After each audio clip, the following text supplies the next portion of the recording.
હોળી ધૂળેટીના તહેવારને અનુલક્ષી ગાંધીનગરના વિવિધ સેક્ટરોમાં હોળી દહનનું આયોજન કરવામાં આવ્યું. રંગો અને ઉત્સાહથી ભરપૂર આ તહેવારને લઈ શહેરમાં આનંદનો અનોખો માહોલ છવાયો.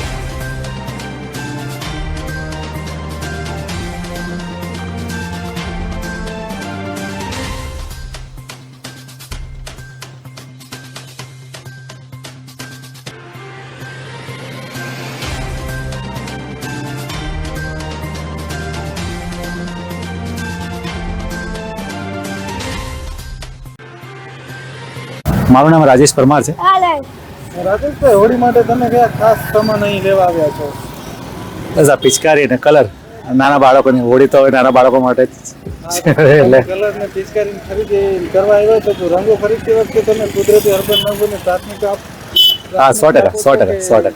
કુદરતી હર્બલ લેવા માટે જ અહીંયા આવ્યો. મને 2-3 જગ્યાએ ગયો પણ બધા કેમિકલ વાળા જ હતા એટલે પછી અહીંયા તો આ વખતે કોઈ ભાવમાં ફેરફાર થયો છે કે ભાવ તો વધવાનો જ છે ને વધતો જ રહેવાનો છે, વધ્યો જ છે. લઈને તમારામાં ને બાળકોમાં શું ઉત્સાહ જોવા મળી રહ્યો છે? અમારામાં કોઈ ઉત્સાહ નથી કારણ કે અમારે તો ખર્ચવાના છે. બાળકોનો ઉત્સાહ અમારો ઉત્સાહ ઓછી છે માંગ તો. લોકો કયા પ્રકારના રંગો વધારે પસંદ કરે છે? હર્બલ નો કલર આવે છે ને કેમિકલ વગરનો, નેચરલ. કેમિકલ નથી આવતું એમાં કાંઈ. ભાવમાં ગયા વર્ષની સરખામણી આ વખતે કોઈ ફેરફાર કરવામાં આવ્યો છે કે રેગ્યુલર જે ભાવ રાખવામાં આવ્યો? રેગ્યુલર જે ભાવ ચાલતો એ જ ચાલુ છે. એનામાં એ કાંઈ વધારે ઉપાડ નથી. પબ્લિક ઓછી છે. તહેવારો બબે થાય છે ત્યાં. અમારું નામ પત્ની કનુભાઈ પ્રતાપભાઈ. તમે કેટલા વર્ષથી ત્યાં સ્ટોલ? અહીં મારા પપ્પા લોકો 45 વર્ષથી સ્ટોલ કરે છે. લારીમાં ખજૂર છૂટકમાં વેચીએ છે. હોળીના તહેવારોમાં ધાણી અને ખજૂરની માંગ કેટલી વધી છે? ફૂલ આ ફેરે તો ફૂલ બહુ જ મંદું છે. નકર હર વર્ષે અમારે 4 વાગે તો છૂટક ખજૂર વેચાઈ જ જાય. ભાવમાં કોઈ આ ફેરે ભાવ રમજાન મહિનાના કારણે બહુ ઊંચું બજાર છે. 100 થી મારીને 110 નું હોલસેલ બજાર છે. તો અમારે 150 રૂપિયા કિલો તો વેચવી જ પડે. એમાં ચિકાસ નીકળે, પેપર ખર્ચો 20 રૂપિયાનું માર્ચિંગ અમારે હોય. પણ આ ફેરે ખજૂરમાં કોઈ ગરાગી નથી અને મંદું છે. ગ્રાહકો વધારે પ્રમાણમાં કઈ વસ્તુ ખરીદે છે? અત્યારે ગ્રાહકો કોઈ છે જ નહીં બજારમાં. આખું બજાર ખાલી જ છે. આ વખતે મંદીનો માહોલ છે. બહુ ફૂલ મંદી, એકદમ મંદી. મારું નામ વિજયભાઈ છે.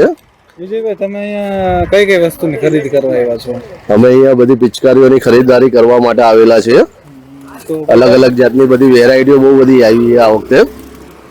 ને એમાં માહોલ દેખાય છે.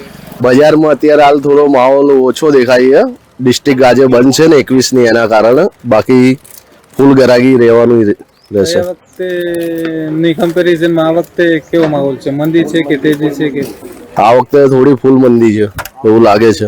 મહેશભાઈ સેક્ટર 24 માંથી અહીં 21 બજારમાં આપણે ધંધો કરીએ છીએ પિચકારીનો. તમે કેટલા વર્ષથી અહીંયા સ્ટોર? વર્ષ લગભગ 10 વર્ષથી, આજ 10-12 વર્ષથી કરીએ છીએ આપણે પિચકારીનું સેલિંગ. તો આ વખતે કેવો માહોલ છે? આ વખતે માહોલ છે એવો મંદીનો માહોલ છે થોડો. બાળકો સૌથી વધારે કેવા પ્રકારની પિચકારી? બાળકો અત્યારે નવી વેરાયટીઓ માગે છે વધારેમાં વધુ. તો નવી વેરાયટીઓમાં આ વખત નીકળ્યું છે પેલી ચકીરી આવે એ ટાઈપની નવી વેરાયટી નીકળી, એ બી વધુ ચાલે છે. બરાબર. અને જાતની બહુ વેરાયટી આવે છે. અને ક્રેક બી સારા આવે છે. પ્લાસ્ટિક પિચકારીને બદલે પર્યાવરણ મિત્રના વિકલ્પો કેટલા છે આપણે પિચકારીમાં? તો એમાં પ્લાસ્ટિક, હેવી પ્લાસ્ટિક આવે. જે મટીરિયલ પેલું સાદું મટીરિયલ આવે એ નથી આવતું. આમાં હેવી મટીરિયલ આવે.